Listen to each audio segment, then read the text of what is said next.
a 7,000-mile assembly line, and this is not a joke.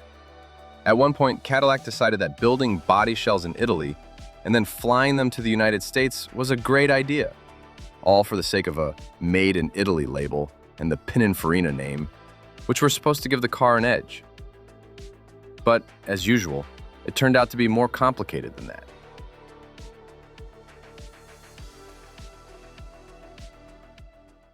The 1980s were not a good time for the American car industry. Emission regulations became stricter. New safety standards were introduced. Foreign competitors were rapidly taking over the US market. And there was little money left to completely rethink vehicle design for a new technological era. The product lines of Detroit's Big Three kept shrinking, and what remained was being unified without mercy. At a moment when it seemed like there was no room for experiments, Cadillac's CEO Bob Berger decided the brand needed a prestige model, a high-class, expensive car packed with modern technology, up to its folding roof. In early 1982, a company delegation was sent to Italy to meet with several coach builders, of which there were many on the Apennine Peninsula. After numerous negotiations, the choice fell on Pininfarina. The design department of General Motors did not take this decision well. One of the company's leading designers, Wayne Cady, angry and offended, told Berger something along these lines. "We build your production cars in thousands, the ones that make you money. But when it comes to something truly interesting and important, you hand it out to outsiders." Berger replied simply, "We need a product with a designer's name on it." With all due respect to Cady, Sergio Pininfarina carried far greater authority in the industry. In 1983, the deal was signed, and in San Giorgio Canavese, construction began on a new 37,000 square meter factory built exclusively for Allanté production. The next problem was logistics. Shipping by sea would take too long, so specially equipped Boeing 747s flew from Turin to Detroit 3 times a week, each carrying 56 bodies across the Atlantic. Special aluminum fixtures for transportation were developed together with Boeing. Before shipment, the bodies were fitted with electrical systems, lighting, interior trim, and exterior details. Some of these components were sourced in Europe, while others were delivered from America, along with parts for other General Motors models produced in Europe. Sending a jumbo jet across the ocean empty would make no sense. Bill Bushman, who oversaw the assembly process, later called this air bridge the longest production line in the world. Building new facilities on another continent and flying nearly finished cars across the ocean hardly matched the idea of the 1980s being a difficult time for the American car industry. But the company's management decided to go all in to restore Cadillac's former glory. This was not the first case of transatlantic cooperation between a famous Italian design studio and a luxury American brand. In 1959, Pininfarina had hand-built 99 unique Eldorado Brougham sedans, some of the most expensive cars in the world at that time. In the late 1950s, completed chassis were shipped to Italy by sea, and after receiving their bodies, they were sent back to Detroit the same way. That project involved a small batch of exclusive cars. But with the Allanté, it was about mass production, where the key part of the process was transporting large components across the ocean by air. In 1985, General Motors' press office officially announced that the company planned to spend $100 million on services provided by Lufthansa and Alitalia. The figure seemed reasonable to management, given that the initial production target for the new Roadster was set at 40,000 units. In March 1987, the top of Cadillac's model range became available for order. The car featured front-wheel drive and a transversely mounted 4.1-liter pushrod V8 HT4 engine with fuel injection, producing 170 horsepower and paired with a 4-speed automatic transmission. In essence, the model was based on a modified E-body platform from the Cadillac Eldorado, with the wheelbase shortened by 218 millimeters and designated as the V-body. The front suspension used double wishbones, while the rear relied on a transverse composite leaf spring, similar to the setup used in the Chevrolet Corvette. The braking system included 4 disc brakes with a vacuum booster, and Bosch ABS. The steering was rack and pinion with power assist, and standard equipment included 15-inch forged aluminum wheels. A removable aluminum hardtop was also part of the base package. Final assembly, during which the chassis and powertrain were attached to the semi-finished bodies from Italy, took place at the Hamtramck plant, a small city located literally inside Detroit.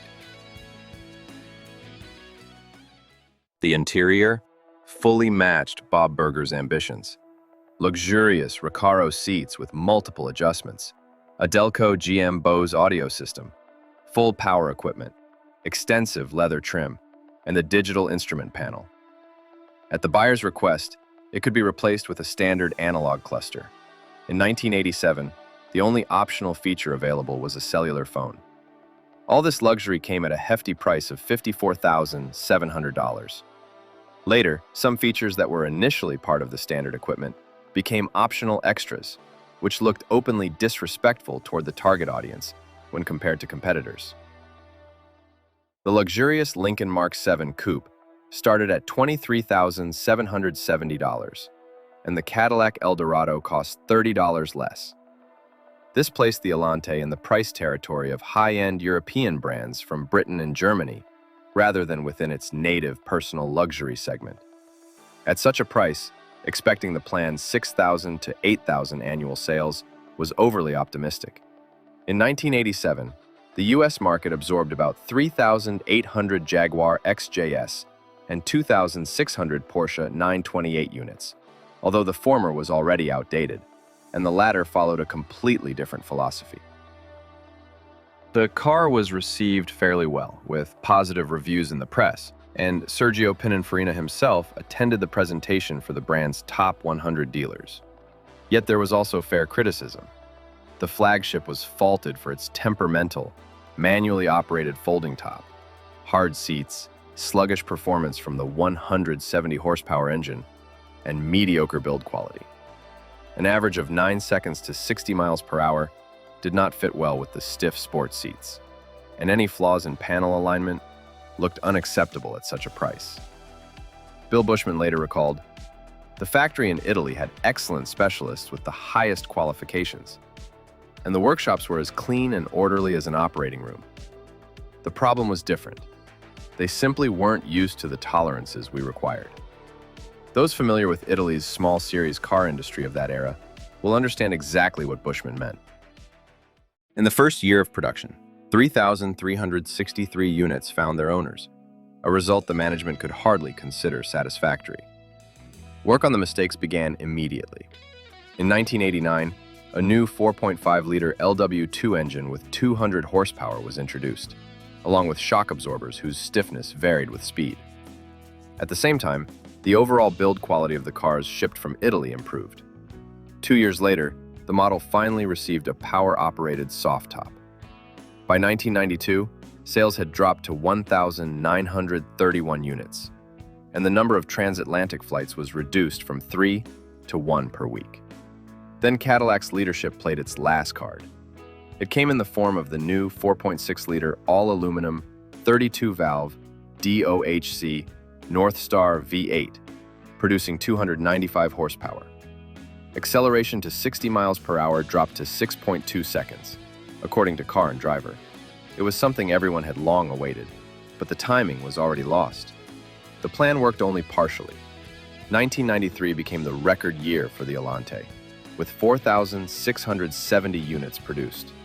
But the verdict on the Italian-American collaboration had already been signed. On July 16, 1993, the last car rolled off the Hamtramck assembly line. Over 7 years, a total of 21,430 units were built. Today, the legacy of Bob Burger's ambitious experiment has changed little. In the United States, there are Allanté owners clubs that hold meetings and rallies. But the average market price, according to Classic.com for 2025, speaks for itself, $10,458. What destroyed this project? The unreasonable logistics costs that could have been avoided without harm to the program. The weak engines, later replaced by the Northstar, whose reputation was far from spotless. the front-wheel drive, controversial for its class, or simply the fact that the mid-1980s were the wrong time for an image-building gamble with questionable profitability? Most likely, all of these factors combined.